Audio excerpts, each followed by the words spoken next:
Hello students, how are you. बच्चों, हमारी 10th class की हिस्ट्री चल रही है।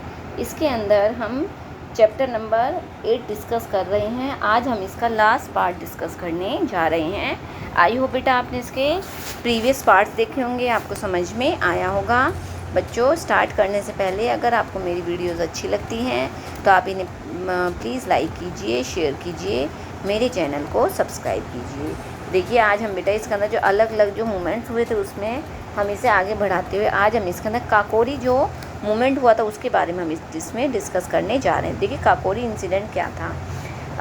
जब जलियांवाला बाग 1990 में जो जलियांवाला कांड हुआ था उसके बाद और उसके साथ ही क्या है जो असहयोग आंदोलन हुआ था, जब ये दोनों ही क्या हो गए थे, ख़त्म हो गए थे। उसके बाद जो भारत के क्रांतिकारी थे उन्होंने क्या हो गया, इकट्ठा होना स्टार्ट कर दिया। इसके अंदर मेन कौन लीडर्स थे, राम प्रसाद बिस्मिल, योगेश चंद्र चटर्जी, सचिनानंद नाथ, चंद्रशेखर आज़ाद और सुरेश चंद्र भट्टाचार्य। इन सभी ने मिलकर क्या है, ये सारे बड़े बड़े रिवोल्यूशनरीज थे, क्रांतिकारी थे। अक्टूबर 1924 के अंदर इन क्रांतिकारियों में से एक जो युवक था, जो रिवोल्यूशनरी थे, ये वो कानपुर में क्या हुआ, एक सम्मेलन किया गया और उसे हिंदुस्तान रिपब्लिकन एसोसिएशन का क्या किया गया, गठन किया गया। इनका जो मेन ऑब्जेक्टिव था वो क्या था, इनका मेन उद्देश्य सशस्त्र क्रांति के माध्यम से औपनिवेशिक जो सत्ता थी उसे ख़त्म करना था। इतना संघर्ष करने, उसका प्रचार करने, संघर्ष करने, इसका प्रचार करने और जो यंग जो नौजवान थे उसको अपने दलों में शामिल करने के लिए, उन्हें ट्रेन करने के लिए, उनको सबको मिलाने के लिए क्या है, ये सारे प्रयास किए गए थे। इस उद्देश्य के लिए जो 10 लोग थे उनको मिलाकर क्या है, एक संगठन बनाया गया। 10 लोगों को इकट्ठा करके एक संगठन बनाया गया और पंडित राम प्रसाद बिस्मिल्ला के नेतृत्व में 9 अगस्त 1925 को लखनऊ के गांव काकोरी में ट्रेन को रोककर खजाना लूट लिया गया। यानी कि काकोरी जो 1925 में लखनऊ के पास जो काकोरी गांव था उसके अंदर एक ट्रेन को रोका गया, उसमें से सारा पैसा लूट लिया गया। अब जो सरकार थी वह इस घटना से क्या बहुत ज़्यादा परेशान हो गई और भारी संख्या के अंदर उसके अंदर क्या कर दिया गया, बहुत सारे लोगों को क्या कर दिया, इसमें गिरफ्तार कर लिया गया।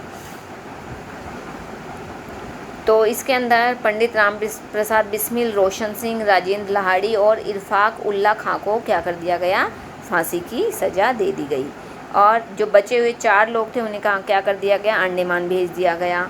और बचे हुए जो 17 लोग थे उन्हें क्या कर दिया गया, जेल के अंदर बड़ी बड़ी सजाएं सुनाकर उन्हें जेल में डाल दिया गया था। ओके, तो आगे देखिए बेटा, ओपोजिशन ऑफ साइमन कमीशन। अब देखिए, जो साइमन कमीशन था, जब वह भारत आता है तो उसका क्या किया जाता है, विरोध किया जाता है। तो 1928 के अंदर 7 जो पर्सन्स थे उन सभी सारे कहाँ किसके थे, अंग्रेज़ों के ही थे। तो इन 7 लोगों वाला क्या है, एक जो कमीशन था वो हमारे इंडिया में आया, भारत में आया। इसके जो हेड थे वो कौन थे, सर जॉन साइमन थे। लेकिन इस कमीशन का क्या किया गया, हमारे पूरे भारत में विरोध किया गया और साइमन गो बैक का नारा पूरे भारत के अंदर गूंज उठा। 30 अक्टूबर 1928 को लाहौर में साइमन कमीशन का विरोध करते हुए लाला लाजपत राय को क्या कर दिया, लाठी मार कर उन्हें मार दिया गया, लाठीचार्ज के द्वारा मार दिया गया।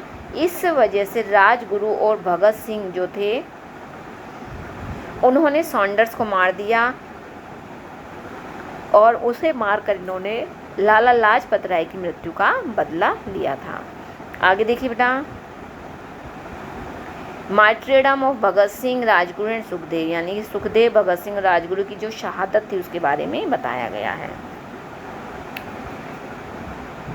जय गोपाल के जो केस था, केस बढ़ने से पहले ही सॉन्डर्स हत्याकांड में क्या है, भगत सिंह को इसके अंदर शामिल हुआ माना गया एंड इसे लाहौर षड्यंत्र का केस कहा गया। इसे क्या है, लाहौर कंस्पिरेसी केस यानी कि षड्यंत्र का केस कहा गया। इसके बाद इन्होंने इसे क्या किया गया, लाहौर में पेश किया गया।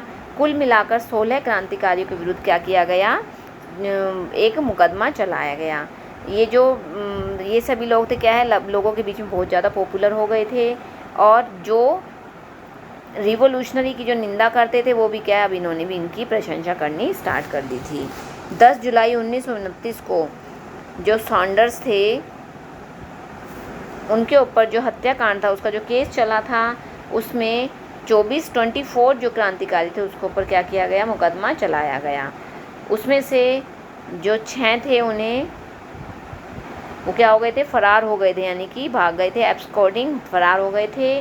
3 को छोड़ दिया गया था और जो 7 बचे हुए लोग थे उन्हें क्या है, वो सरकारी गवाह बन गए थे। शेष 8 पर मुकदमा चलाया गया था।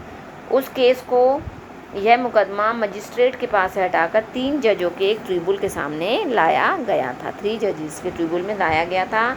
और उसके बाद 7 अक्टूबर 1930 को स्पेशल ट्रिब्यूनल ने भगत सिंह और उसके साथियों को क्या कर दिया था, मौत की सेंटेंस, मतलब भगत सिंह और उसके साथियों को मौत की सज़ा सुना दी। फांसी की सज़ा को रोकने के लिए पूरे देश के अंदर क्या किया गया, स्ट्रगल किया गया, प्रदर्शन किए गए। लेकिन 23 मार्च 1931 को शाम को 7 बजे इन तीनों को फांसी पर लटका दिया गया और जनता के विरोध के डर से इन्हें क्या कर दिया गया, क्रीमेटेड, यानी कि इनकी लाश को कहाँ पर दबा दिया गया, सतलुज नदी के पास दबा दिया गया था।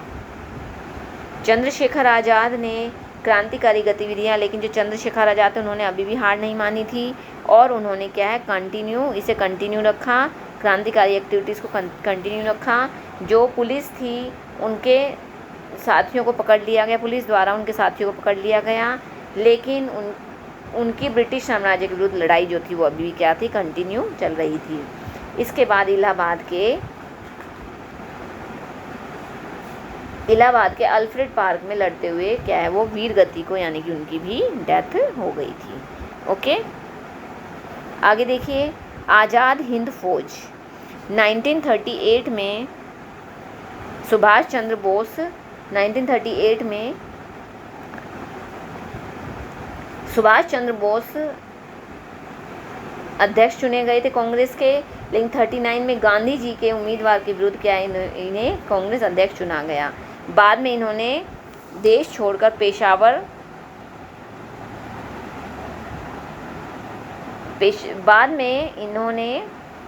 बाद में वे देश छोड़कर पेशावर, मास्को से कहाँ चले गए, बर्लिन चले गए, जहाँ हिटलर के दाहिने हाथ रिबेनट्रॉप ने उनका वेलकम किया, उनका स्वागत किया। सुभाष चंद्र बोस ने रास बिहारी बोस से मिलकर आज़ाद हिंद फौज की एक पार्टी बनाई। किसके साथ मिलकर, रास बिहारी बोस के साथ मिलकर। और नेताजी ने दिल्ली चलो का नारा दिया, और जो नेताजी थे उन्होंने क्या, दिल्ली चलो का नारा दिया। फौज ने अराकाम, कोहिमा और इम्फाल में भी संघर्ष किया और इसके द्वारा क्या, एक बहुत बड़ी घटना सभी के सामने निकल कर आई।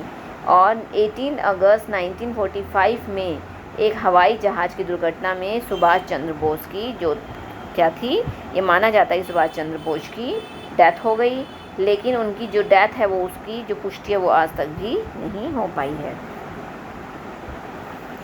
आज़ाद हिंद फौज वाज अ यूनिक ऑर्गेनाइजेशन, जो आज़ाद हिंद फौज था ये बहुत ही क्या है कि यूनिक ऑर्गेनाइजेशन था,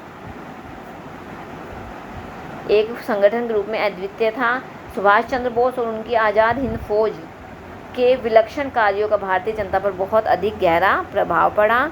और जिस समय अंग्रेज सरकार थी, announce the prosecution of some officers of Azad Hind Fauj on charges of बेट्रियल, और उस समय क्या है, आज़ाद हिंद फौज के कुछ अफसरों के विरुद्ध विश्वासघात के आरोप में मुकदमा चलाने की घोषणा की गई, तो विरोध की जो लहर थी वो सारे देश में फैल गई।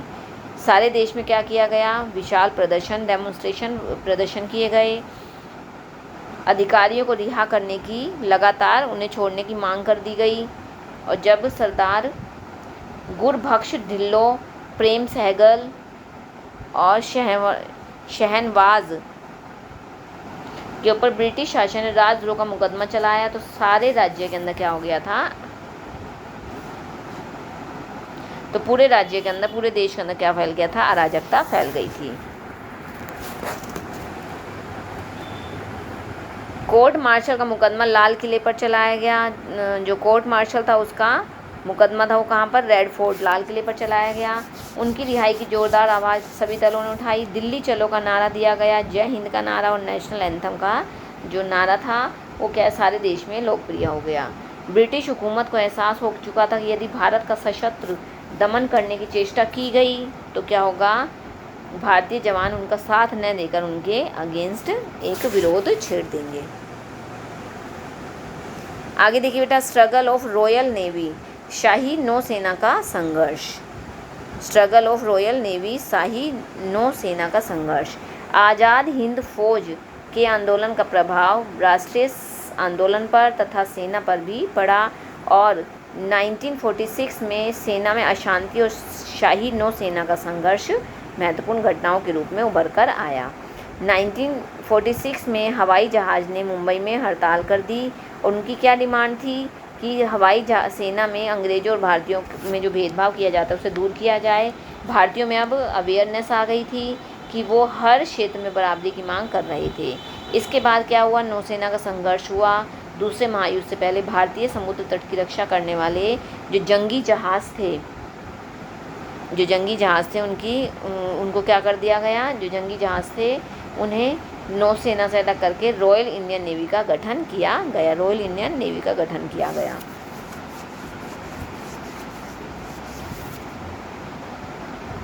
इसमें जो छोटे नाविक थे वो तो भारतीय थे, लेकिन जो बड़े बड़े नाविक थे वो क्या थे, सीनियर जो ऑफिसर्स थे वो कैसे थे, वो अंग्रेज़ थे। यहाँ पर जो इंडियन सोल्जर्स थे उन्हें कोई सुविधा नहीं दी जाती थी, लेकिन ब्रिटिश सोल्जर्स को सारी सुविधाएं दी जाती थी। फरवरी 1946 में जो सोल्जर्स थे उन्होंने इसके अगेंस्ट आंदोलन छेड़ दिया और इनके तलवार नामक जहाज़ पर अंग्रेज़ों ने आंदोलन किया। इनके स्लोगन्स क्या थे, जय हिंद, इनकलाब जिंदाबाद, हिंदू मुस्लिम एक हो, ब्रिटिश इम्पेरियलिज्म मुर्दाबाद। The British empire was no longer safe. अब जो अंग्रेज़ थी सरकार जो क्या है अब सेफ नहीं थी और इस प्रकार से movement of Azad Hind Fauj and navy played an important role in independence of the country. और इस प्रकार हमारे देश को आज़ाद करवाने के अंदर आज़ाद हिंद फौज और नेवी ने भी अपना बहुत ज़्यादा इम्पोर्टेंट रोल प्ले किया था। आगे देखिए बेटा, नॉन वायलेंस मूवमेंट, अहिंसा का जो मूवमेंट चलाया गया था। गांधी जी के द्वारा क्या किया गया था, देश के राष्ट्रीय आंदोलन की बागडोर संभालना एक महत्वपूर्ण घटना थी जिसके बहुत अच्छे परिणाम निकले। 1915 में साउथ अफ्रीका से जब गांधी जी जब वापस आए तो इन्होंने भारत के अहिंसावादी आंदोलन का नेतृत्व किया। फर्स्ट वर्ल्ड वार के बाद इन्होंने क्या किया, रोलेक्ट एक्ट, जलियांवाला बाग जैसी परिस्थितियों में गांधी जी ने असहयोग आंदोलन चलाया।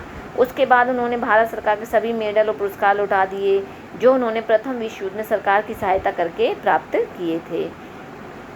उन्होंने सरकार द्वारा दी गई केसर हिंद सारे मेडल्स लौटा दिए और केसर हिंद जो उपाधि दी गई थी वो भी उसे क्या कर दिया, इन्होंने लौटा दिया। इन सभी को देखकर जो सैकड़ों देशभक्त उन्होंने भी अपनी उपाधियाँ क्या कर दी थी, छोड़ दी थी। और इसके अंदर जो लॉयर्स थे जैसे लाला लाजपत राय, CR दास, नेहरू, वल्लभ भाई पटेल, राजेंद्र प्रसाद, इन्होंने भी अपना कार्य करना छोड़ दिया, वकालत छोड़ दी। और बहुत सारे जो छात्र थे गवर्नमेंट स्कूलों के अंदर वर एडमिटेड टू नेशनल स्कूल्स, वो उनको क्या है सरकारी स्कूलों में से निकाल कर राष्ट्रीय स्कूलों में उन्हें डाल दिया गया। और अकॉर्डिंग टू दिस प्रोग्राम के द्वारा फॉरेन क्लोथ्स का बाइकआउट किया गया, खादी को बढ़ाया गया और यूज़ ऑफ चरखा इंक्रीज, और चरखा के यूज़ को बढ़ावा दिया गया। Government resorted to repression to suppress, बड़े बड़े नेताओं को बंदी बना लिया गया, लोगों पर तरह तरह के अत्याचार किए गए। कुछ ही महीनों में कैद हुए लोगों की संख्या 30,000 से भी ज़्यादा चली गई थी, 30,000 से भी ज़्यादा चली गई थी। सरकार ने इस आंदोलन को जितना दबाया यह आंदोलन उतना ही जोर पकड़ता चला गया और 5 फरवरी 1922 को उत्तर प्रदेश के गोरखपुर जिले में चोरा चोरी नामक स्थान के ऊपर लोगों की उत्तेजित भीड़ ने एक पुलिस चौकी को आग लगा दी जिसमें एक थानेदार और 21 सिपाही जलकर खत्म हो गए थे। महात्मा गांधी ने इस घटना से दुखी होकर असहयोग आंदोलन को क्या कर दिया गया, सस्पेंड यानी कि छोड़ दिया। और इस आंदोलन ने भारतीयों में एक नई चेतना को उजागर किया था। 1929 में रावी के तट पर एक ऐतिहासिक अधिवेशन में गांधी जी ने पूर्ण स्वराज्य का प्रस्ताव रखा और इस उद्देश्य की प्राप्ति के लिए सविनय अवज्ञा आंदोलन, सिविल डिसओबीडियंस मूवमेंट को चलाया गया। और इसके तहत गांधी जी ने अंग्रेजी सरकार के सामने अपनी 11 डिमांड को रखा था, 11 जो डिमांड थी उसे रखा था।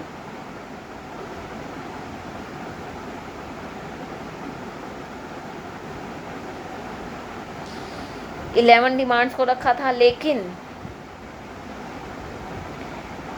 सरकार इन डिमांड्स को मान लेती तो हम आंदोलन शुरू करने का निर्णय वापस ले, यानी हम अपने आंदोलन को रोक देंगे। लेकिन जो वायसराय था, लॉर्ड इरविन था, उन्होंने इन डिमांड्स का कोई भी रिप्लाई नहीं किया। और इस प्रकार से 12 मार्च 1930 को गांधी जी ने ऐतिहासिक सविनय अवज्ञा आंदोलन की यात्रा डांडी से आरंभ कर दी थी। स्टार्टिंग में गांधी जी के साथ 78 फॉलोवर्स थे जिन्होंने इनका साथ दिया, लेकिन धीरे धीरे बहुत सारे सैकड़ों संख्या के लोगों में ये इनके साथ हो गए। 24 डेज़ के बाद, आफ्टर 24 डेज़ के बाद 6 अप्रैल 1930 को गांधी जी ने डांडी पहुंचकर समुद्र के पानी से नमक तैयार करके सविनय अवज्ञा आंदोलन को स्टार्ट किया था। यह आंदोलन बहुत ही जल्दी सारे देश में फैल गया था, पूरे कंट्री में फैल गया था। And the public showed great authenticism, और जो लोग थे वो इसके प्रति बहुत ज़्यादा अपना उत्साह दिखा रहे थे। और हर स्थान पर किया गया था, नमक बनाने की कोशिश की जा रही थी और नमक का जो कानून था उसे तोड़ा जा रहा था। ब्रिटिश सरकार को मजबूर होकर 5 मार्च 1931 को गांधी इरविन समझौता करना पड़ा। और इस समझौते के अनुसार गांधी जी ने दूसरे गोलमेज सम्मेलन में भाग लेने के लिए वो लंदन गए, लेकिन वहाँ से निराश होकर वापस लौट आए। सरकार ने कांग्रेसी नेताओं को गिरफ्तार करके कांग्रेस को गैर कानूनी संस्था घोषित कर दिया था, इलीगल इंस्टीट्यूशन घोषित कर दिया। और ब्रिटिश प्रधानमंत्री रैमजे मैकडोनाल्ड ने राष्ट्रीय आंदोलन को कमज़ोर करने के लिए 16 अगस्त 1932 को सांप्रदायिक निर्णय की घोषणा कर दी थी। इसका मेन ऑब्जेक्टिव क्या था? इसका मुख्य उद्देश्य था जो हरिजन थे और जो शेष हिंदू थे उन्हें क्या करना था? अलग करना था। देश के हर हिस्से में इस निर्णय की आलोचना की गई, लेकिन जो गांधी जी थे वो आमरण अनशन करने में इसमें क्या हो गए थे? करके इसे विफल कर दिया गया था। आगे देखिए बेटा, tired of the behaviour, British सरकार के इस व्यवहार से तंग आकर जो कांग्रेस थी उन्होंने 8 अगस्त 1942 को मुंबई अधिवेशन में भारत छोड़ो आंदोलन का प्रस्ताव पास किया। और भारत छोड़ो आंदोलन के प्रस्ताव के पास होने के अगले दिन ही कांग्रेस के मुख्य नेता जैसे गांधी जी, जवाहरलाल नेहरू, सरदार वल्लभ भाई पटेल, अबुल कलाम आज़ाद, राजेंद्र प्रसाद, पट्टभी, सीतारमण, इन सभी जेल में डाल दिया गया था, बंदी बना लिया गया। और इस आंदोलन के अंदर बड़े बड़े जो वकील थे, टीचर्स थे, व्यापारी थे, डॉक्टर थे, विद्यार्थी थे, इन सभी ने बढ़ चढ़ कर भाग लिया। अलग अलग नगरों में क्या किया गया? ग्रुप मीटिंग की गई, जुलूस निकाले गए और 1 सप्ताह के लिए सारे जो कामकाज उसे बंद कर दिया गया। कांग्रेस को एक बार फिर गैर कानूनी संस्था घोषित कर दिया गया था। जो ब्रिटिश गवर्नमेंट थी, restore to the policy of repression to crush the movement. लेकिन जो अंग्रेजी सरकार, इन्होंने आंदोलन को चलने के लिए दमन की नीति का सहारा लिया और सरकार ने शांतिपूर्वक जुलूसों पर गोलियां चलाई और लाठीचार्ज किया। सरकार के अनुसार 538 अलग अलग मौके पर ओकेजन्स पर क्या किया गया? लोगों पर गोलियां चलाई गई और 1 लाख से अधिक पुरुषों को और स्त्रियों को बंदी बना लिया गया। प्रदर्शनकारियों पर भारी जुर्माना दिया गया। देश में चारों ओर अशांति फैल गई थी। जो लोग थे वो हिंसा का उत्तर हिंसा से ही दे रहे हैं, लड़ाई का उत्तर लड़ाई से ही दे रहे थे। कई सरकारी भवनों, पुलिस स्टेशनों को जला दिया गया, तार की लाइनें काट दी गई, जो वायर लाइन्स उन्हें काट दिया गया। लेकिन यह आंदोलन भारत से विदेशियों को निकालने और देश को स्वतंत्र कराने में असफल रहा। लेकिन इस मूवमेंट को अगस्त क्रांति, तथापि इस आंदोलन को अगस्त क्रांति के नाम से जाना जाता है। भारत में अंग्रेजी सरकार के इतिहास में ऐसा कभी नहीं हुआ जैसा पिछले 3 सालों के अंदर घटित हुआ था। इस प्रकार से अंत में, लास्ट में बेटा, यह अब देखिए क्लियर है कि भारत में साम्राज्यवादियों का विश्व के अन्य भागों की तरह वेलकम नहीं किया गया, लेकिन उनकी सत्ता की स्थापना के साथ उनका जो अपोजिशन था, विरोध था, वो स्टार्ट हो गया था। स्टार्टिंग में forest dwellers, farmers, land owners, native Kings fought against them, इनके अगेंस्ट थे, लेकिन धीरे धीरे जो एजुकेटेड जो इंडियंस थे वो भी क्या है इसके अगेंस्ट हो गए थे, वो भी अपने देश को आज़ाद करवाने के लिए हर संभव कोशिश कर रहे थे। इस प्रकार से अहिंसावादी और हिंसावादी दोनों तरीकों से अंग्रेजों के साम्राज्यवादी, उपनिवेशवादी, आर्थिक शोषण और सांस्कृतिक हस्तक्षेप का डट कर इन्होंने क्या किया था, सामना किया था। इस विरोध में मुख्य भूमिका क्रांतिकारियों की रही थी, जिन्होंने बलिदान के द्वारा भारत को स्वतंत्रता दिलाने में अपनी महत्वपूर्ण भूमिका निभाई थी। इस प्रकार से बच्चों इस चैप्टर के द्वारा हमें पता चलता है कि जो हमारा भारत है उसे आज़ादी मिलने के अंदर बहुत सारे लोगों ने अपना संघर्ष किया है, बहुत सालों तक संघर्ष किया है, बहुत सारे लोगों ने अपनी जान दी है, तब जाकर आज हमें आज़ादी प्राप्त हुई है। तो हमें जितने भी क्रांतिकारी ये रिवोल्यूशनरीज थे, हमें उनको नमन करना चाहिए, जिसकी वजह से आज हम खुली हवा में सांस ले रहे हैं। तो बच्चों ये आज आपका चैप्टर कंप्लीट हो गया है। आई होप बेटा आपको समझ में आया होगा। ओके, थैंक यू बेटा, bye bye, have a nice day.